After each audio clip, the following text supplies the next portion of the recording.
I would like to update the House on the investigation into the attempted murder of Sergei and Yulia Skripal and the subsequent poisoning of Dawn Sturgis and Charlie Rowley earlier this year.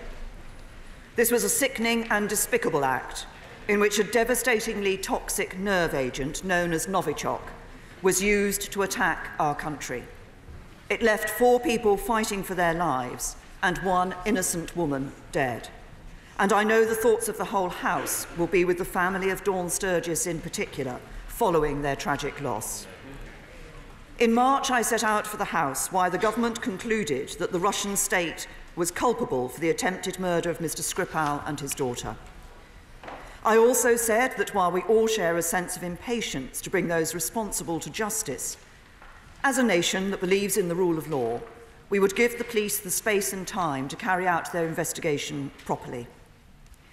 Since then, around 250 detectives have trawled through more than 11,000 hours of CCTV and taken more than 1,400 statements. Working around the clock, they have carried out painstaking and methodical work to ascertain exactly which individuals were responsible and the methods they used to carry out this attack. Mr. Speaker, this forensic investigation has now produced sufficient evidence for the Independent Director of Public Prosecutions to bring charges against 2 Russian nationals for the conspiracy to murder Sergei Skripal, the attempted murder of Sergei and Yulia Skripal and Detective Sergeant Nick Bailey, the use and possession of Novichok, and causing grievous bodily harm with intent to Yulia Skripal and Nick Bailey. This morning, the police have set out how the 2 Russian nationals travelled under the names of Alexander Petrov and Ruslan Bushirov, names the police believe to be aliases. They arrived at Gatwick Airport at 3 p.m. on Friday, the 2nd of March, having flown from Moscow on flight SU-2588. They travelled by train to London Victoria, then on to Waterloo, before going to the City Stay Hotel in Bow Road, East London. They stayed there on both Friday and Saturday evenings, and traces of Novichok were found in their hotel room. On Saturday, the 3rd of March, they visited Salisbury, arriving at approximately 2:25 p.m. and leaving less than 2 hours later at 4:10 p.m. The police are confident this was for reconnaissance of the Salisbury area. On Sunday, the 4th of March, they made the same journey, travelling by underground from Bow to Waterloo Station at approximately 8:05 a.m. before continuing by train to Salisbury. The police have today released CCTV footage of the 2 men, which clearly places them in the immediate vicinity of the Skripals' house at 11:58 a.m., which the police say was moments before the attack. They left Salisbury and returned to Waterloo, arriving at approximately 4:45 p.m. and boarded the Underground at approximately 6:30 p.m. to Heathrow, from where they returned to Moscow on flight SU-2585, departing at 10:30 p.m.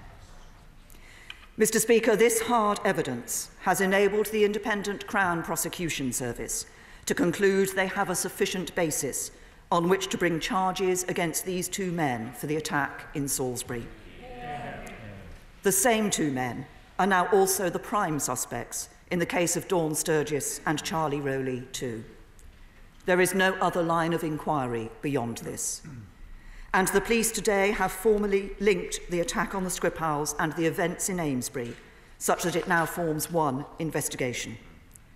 There are good reasons for doing so.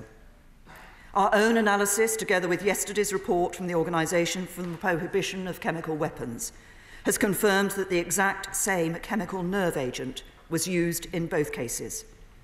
There is no evidence to suggest that Dawn and Charlie may have been deliberately targeted, but rather were victims of the reckless disposal of this agent. The police have today released further details of the small glass counterfeit perfume bottle and box discovered in Charlie Rowley's house, which was found to contain this nerve agent. And the manner in which the bottle was modified leaves no doubt it was a cover for smuggling the weapon into the country and for the delivery method for the attack against the Skripals' front door. Mr. Speaker, the police investigation into the poisoning of Dawn and Charlie is ongoing, and the police are today appealing for further information. But were these two suspects within our jurisdiction, there would be a clear basis in law for their arrest for murder. Mr. Speaker, we repeatedly asked Russia to account for what happened in Salisbury in March, and they have replied with obfuscation and lies. This is including trying to pass the blame for the attack onto terrorists, onto our international partners, and even onto the future mother-in-law of Yulia Skripal. They even claimed that I myself invented Novichok. Their attempts to hide the truth by pushing out a deluge of disinformation simply reinforces their culpability. As we made clear in March, only Russia had the technical means, operational experience and motive to carry out the attack.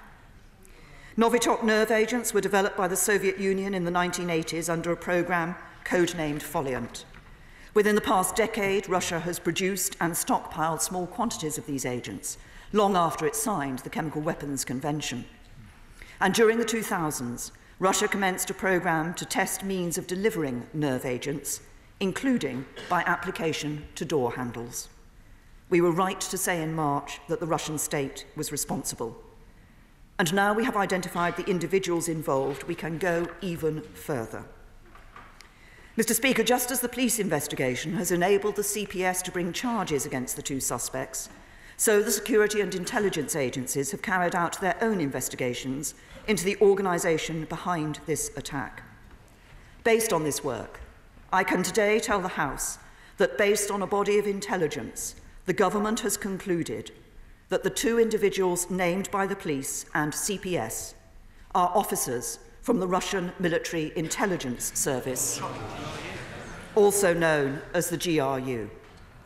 The GRU is a highly disciplined organisation with a well-established chain of command. So this was not a rogue operation. It was almost certainly also approved outside the GRU at a senior level of the Russian state. Mr. Speaker, the House will appreciate that I cannot go into details about the work of our security and intelligence agencies, but we will be briefing opposition leaders and others on Privy Council terms, and also giving further detail to the Intelligence and Security Committee. Let me turn to our response to this appalling attack and the further knowledge we now have about those responsible.